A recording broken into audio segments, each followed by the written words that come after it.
This presentation is about the advances in sustainable pest management in rice storage, behavioral insights, infestation detection, and essential oil effects on Cytophilus, a study developed by the Trace Rice Project.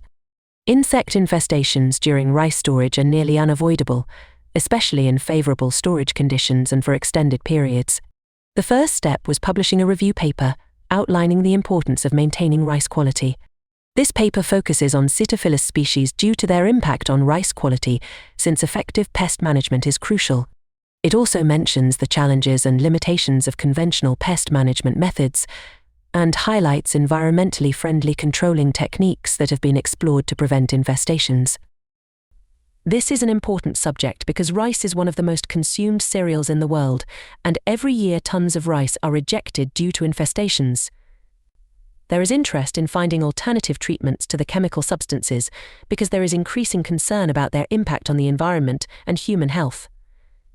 Also, the species of insects that cause these infestations are showing resistance to conventional treatments, being essential to developing new alternatives and approaches. Based on this, we defined our main objective as testing the effectiveness of physical and biological-based solutions to eradicate the use of synthetic chemicals and ensure the elimination of insect infestation in stored rice. To achieve this objective, our key tasks are based on the reproduction of the insects, testing methods capable of detecting hidden infestations in rice, evaluating the repellent activity of volatile substances, testing the efficiency of alternative solutions to control infestations, and evaluating the effect of these solutions on the physicochemical and organoleptic quality characteristics of rice. The study started with developing insects from Cytophilus oryzae and Cytophilus samae species. These species are indistinguishable, so they are identified by observing the genitalia, according to what is depicted in the images. Since most of the life cycle of these insects occurs inside the grains, the development of fast and accurate methods capable of detecting hidden infestation is essential. This project tested an improved method that detects carbon dioxide production with a portable sensor and a quantitative real-time PCR method to detect Cytophilus DNA with specific primers. We analyzed infested rice and the control, which was non-infested rice samples, without the application of any treatment, obtaining the results represented in the graph.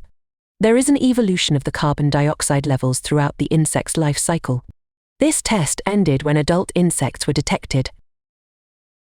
In a second test, samples with carbon dioxide values of 0.2, 0.5 and 2% were frozen and then analyzed by PCR. In this case, we identified the DNA of the two species in the samples where had already been detected infestation through the carbon dioxide values. There have been some difficulties to defining detection limits for Cytophilus oryzae because the Cytophilus samae species exists in greater quantity. The repellent activity of different essential oil compounds was assessed. This was performed in a 4-arm olfactometer, but using only the left and right arms. It was carried out in a dark environment with red light and testing 3 concentrations of 200, 150 microliters. The central arena of the olfactometer was divided into 3 regions, A, B and C, and each insect was observed for 10 minutes, noting the time spent in each region, whether they spent more time near or far from the compound. We started by analyzing whether we had all the conditions for the insects to respond as we wanted, so we performed a test with 200 milligrams of rice flour, which we knew was attractive to these insects, existing a preference for the area near this compound. Then, since the different compounds were placed on a cotton disc to evaluate them, we carried out a test in which only the cotton was tested, and here there were no significant differences, with the insect spending practically the same amount of time in each of the olfactometer's regions. We moved on to the evaluation of eucalyptal, limonene and eugenol compounds. In general, the insects spent more time far from the source or in the central region, showing a tendency to distance from compounds. The next task involves testing the different physical and biological solutions. We have already started a trial in which the essential oil compounds have been added to the rice. We tested 2 concentrations. The compounds were mixed in this equipment, and rice samples were analyzed according to their physicochemical characteristics.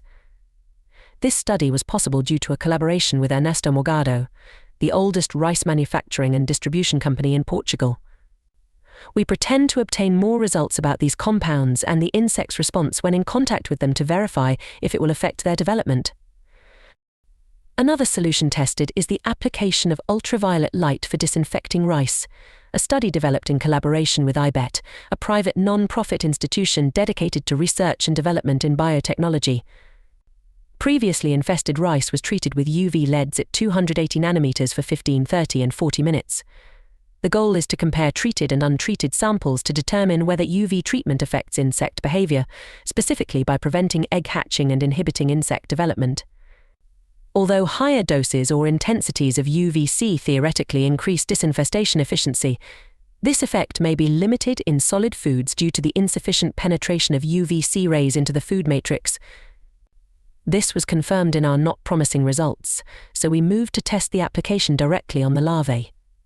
In addition to the treatments, we also intend to test new packaging, so we tested biodegradable packaging, comparing it with conventional plastic packaging. In this case, we started with previously infested rice. After 10 days started the carbon dioxide daily measurements. Here we quickly realized that the biodegradable packaging wouldn't be very successful because the insects easily pierced the packaging, coming out of the bags.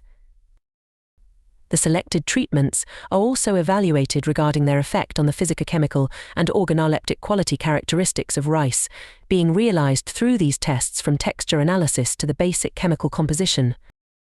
To summarize, it is important to implement strategies to reduce infestations originating from the field. Should be prioritized the thorough cleaning of facilities, and efforts must be made to provide promising alternatives for preventing infestations. Also, modern sensors can accurately predict and detect incipient or ongoing hidden infestations. Our findings suggest that chemical-free solutions could effectively maintain rice quality and reduce infestations in rice. The study selected the impregnation of rice with compounds from essential oils and the application of UVC as solutions for further validation and replication. We would like to thank everyone who collaborated with us on these studies.